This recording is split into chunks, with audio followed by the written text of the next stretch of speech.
for part 3. I know I'm going on, but I've got so much to get off my chest here.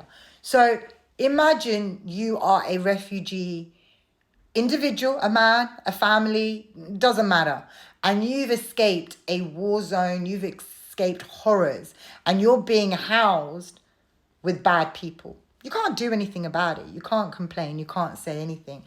And then people from the outside, the country where you've come to seek safety, they're also attacking you. So let's stop and think about those genuine refugees. And let's really stop and think about why our government is not doing anything about an immigration crisis. Why, instead of us realizing who they are and what they are and where the money trail actually leads, think about it. How big are these contracts? And I'll tell you something else. Check the money trail of these contracts. What you'll find is a lot of them also have Zionist Israeli links. So they're making their money off of us as well. Our government is selling weapons left, right, and center.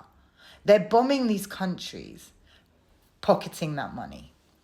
Then those refugees are coming over and they're housing them for years after years. Who would have made that money if he would have gone down that route?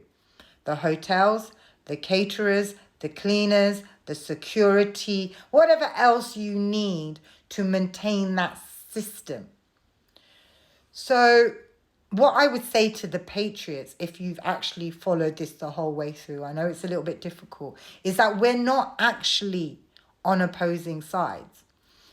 We want the best for the UK. We want this country to thrive because we live in it. When it is not thriving, it also affects us.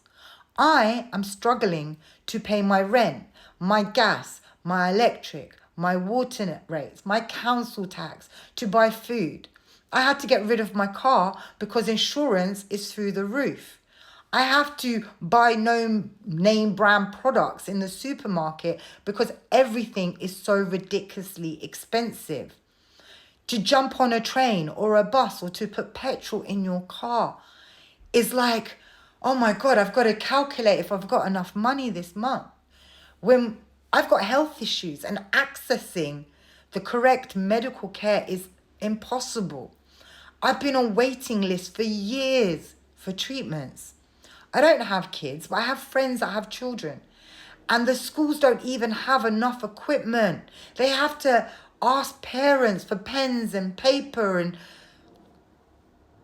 our elderly can't even put the heating on in the winter because they lost their fuel allowance.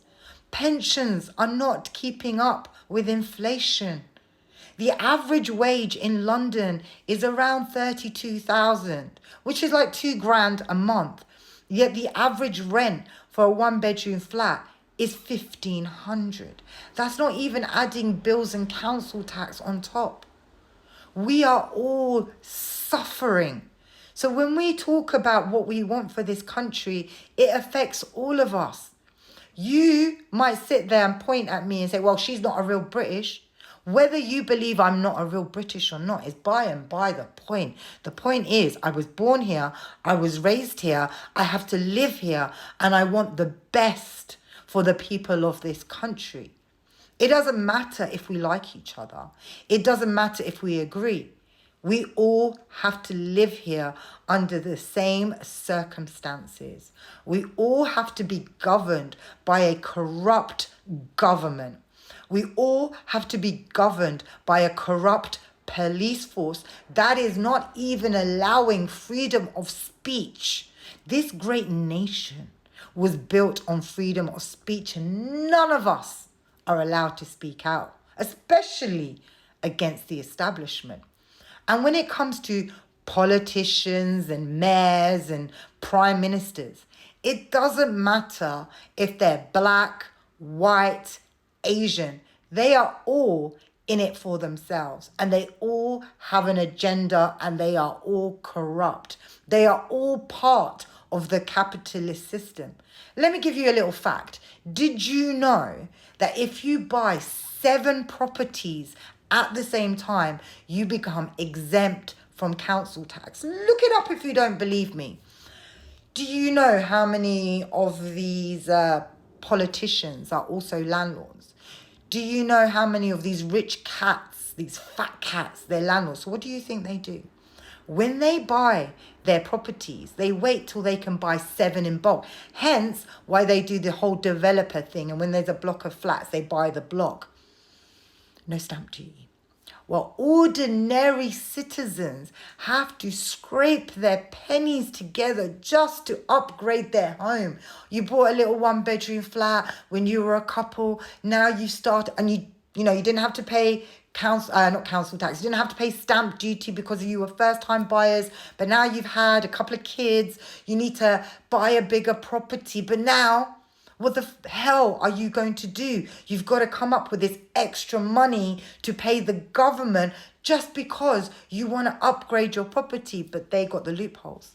So, that's just one example. I'll be back to give you many, many, many more.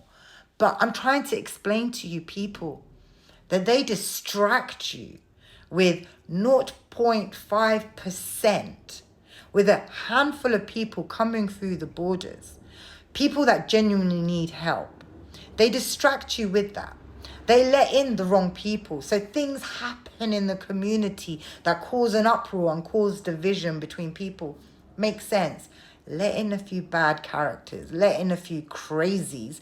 Let them do something really messed up. And then the patriots will get angry. Then the liberal left will say, da, da, da. And then the radical right will say that. And it's all going to get crazy and everyone's going to be fighting while the fat cats are there scoffing caviar and champagne and laughing at us. Literally laughing at us. You stupid lefties, you stupid righties. Go on, squabble. And we all fell for it.